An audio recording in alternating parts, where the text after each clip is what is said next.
Research on the learning of measurement and geometry at the primary level.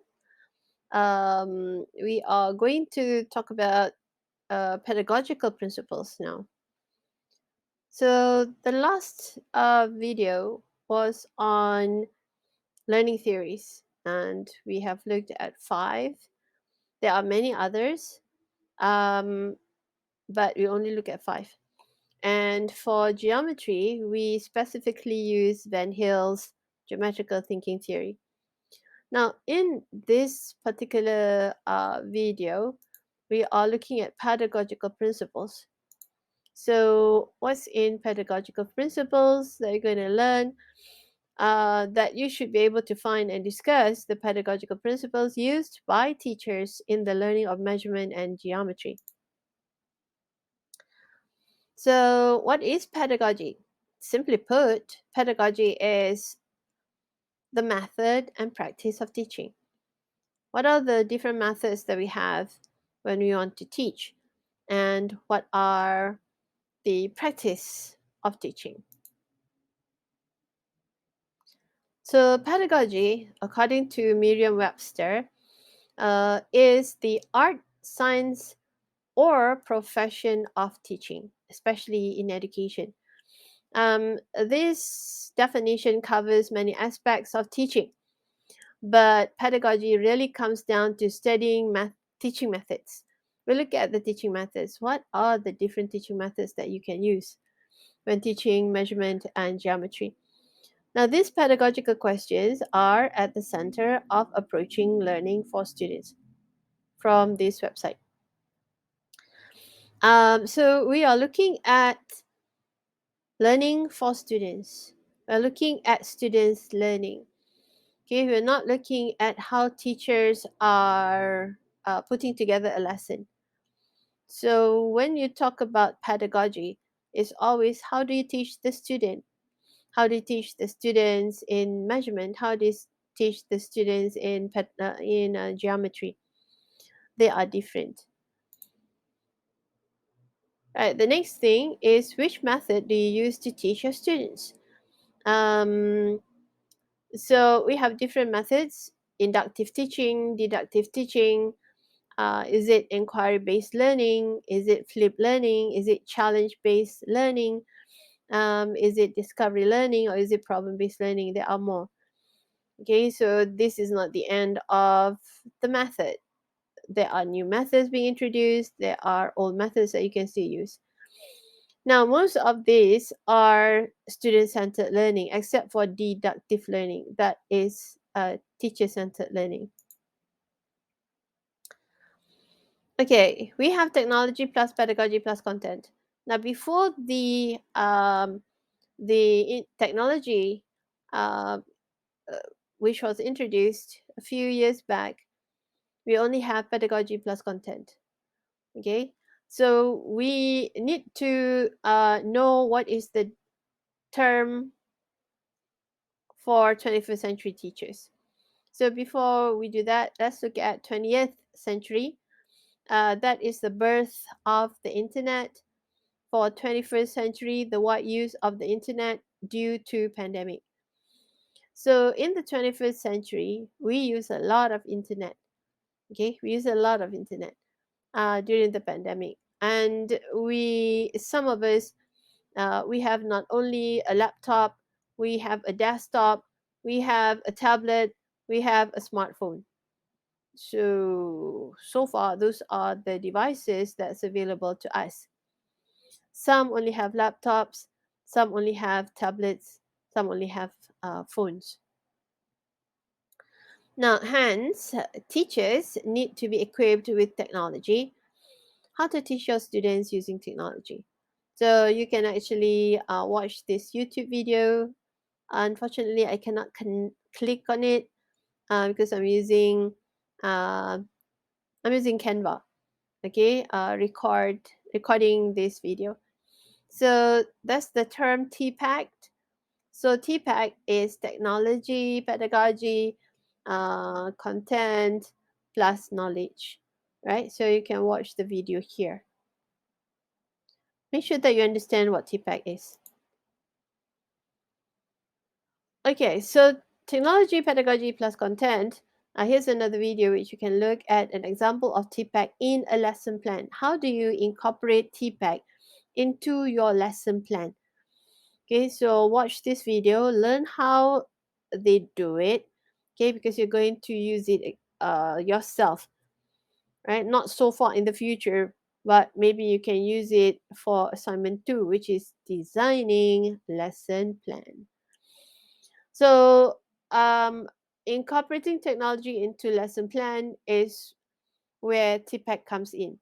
How do you incorporate technology into your lesson plan? When do you use the technology? I have read a lot of lesson plans, and some of the lesson plans wrote that they use the technology, such as an iPad, at the end, mastery phase. My question is, why do you need to use technology at that particular phase only? Why couldn't you use technology from readiness phase right up to engagement phase until the mastery phase? Okay, so that only shows me that you are not capable of teaching using technology. You know how to use it for a certain instant only, but you're not able to use it to teach, to engage the students, um, and to get feedback from the students, and you give feedback to the students using that technology. For instance, iPad. Okay, more and more schools are using the tablet, so you need to get used to using it in a class situation. Okay, all right. Next is the many pedagogical approaches. So we have different pedagogical approaches, and they could be broken down into 4 categories: behaviorism, constructivism, social constructivism, and liberationist.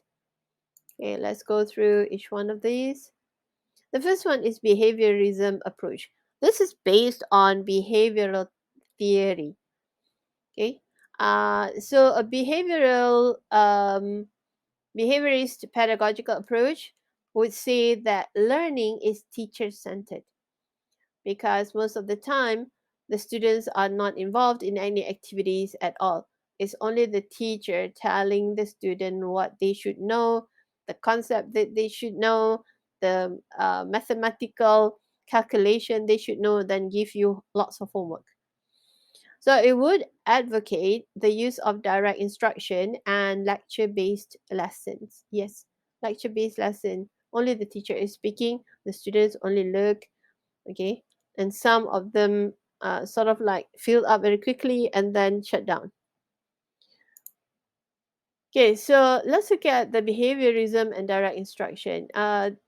This is based on behavioral perspective. Um,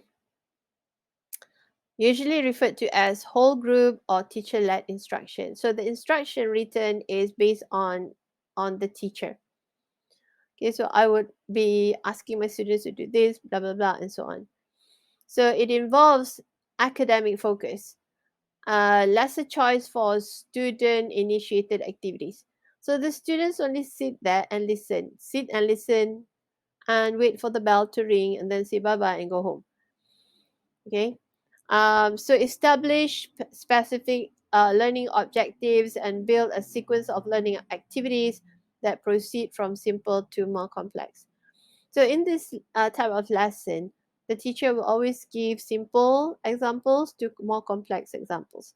And the teacher will ask from the students, give simple example to more complex examples. But that's about it. Okay, the process maximizes the use of available time.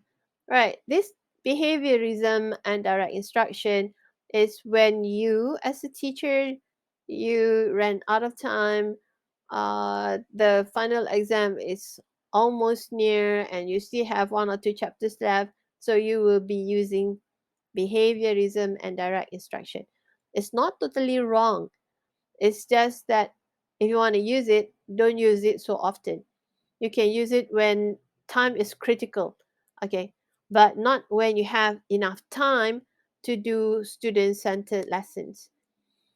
Feedback assesses class understanding of learning. Okay, so you will give your students feedback whether yes, that's the answer, or no, that's not the answer. You should think of it this way, and so on. The teacher focuses on class objectives and provides clarity through explanations. So, a lot of the time, the teachers will be looking at the class objectives, whether my students have achieved what I set them for, and the teacher will provide explanation so that the students are clear about what they do not understand. All students work on the same task. So if the teachers ask them to do 10 questions, they will be doing the 10 questions together. Next, constructivist approach. Okay, for science and maths, we normally use constructivism, and it's a theory, also based on the theory that people learn through experience and reflection. Two things: experience, reflection. They have a certain experience in a certain subject or topic, and after they have learned that, they reflect. So, a constructivist pedagogy puts the child at the center of the learning. Okay, I repeat, a constructivist pedagogy puts the child at the center of the learning. So, the student will be there, smack in the middle, and it's sometimes called invisible pedagogy. All right, so the students will have to have some form of experience first. For example, if they have seen any plants outside their home, okay, what kind of plants? Can they draw the plants? Can they put the plants together into classes? So those are constructivist pedagogy. So they have their experience there, and how they process, how they learn, that is what the teacher will be focusing on. Okay, not focusing on finishing the syllabus, but focusing on, will my student understand about plants? Okay, how much of the information that I give them will they be able to understand, to absorb, okay, and to apply, right? So this is the invisible pedagogy. A constructivist approach would incorporate project work.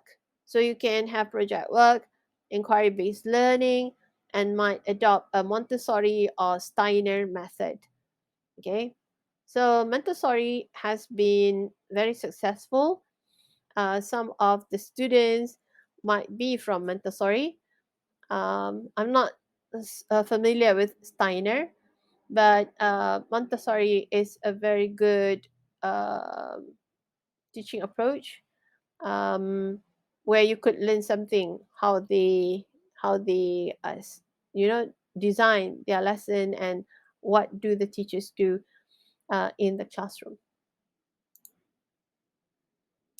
The next one is social constructivism approach.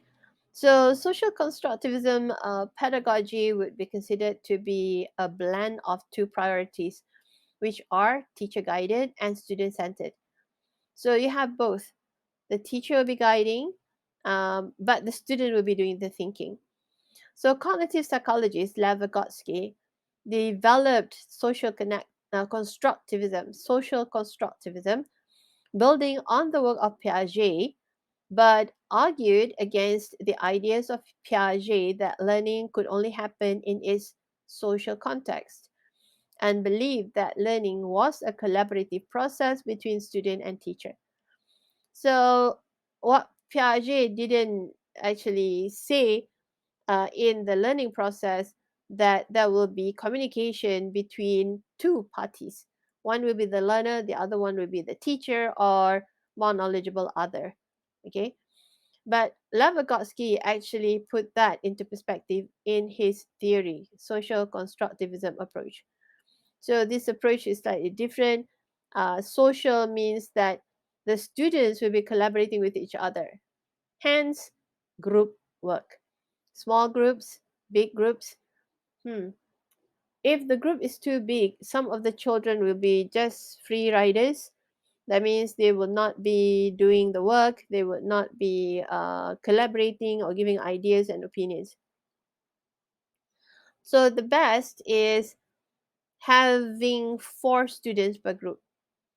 Okay, if you have lesser students, 3 per group or 2 per group, they have no choice. If they are 2 per group, they have no choice. They have to do the work. They have to learn. Okay, all right. The next one is liberationism approach. This is a critical pedagogy developed by Brazilian educator Paulo Freire.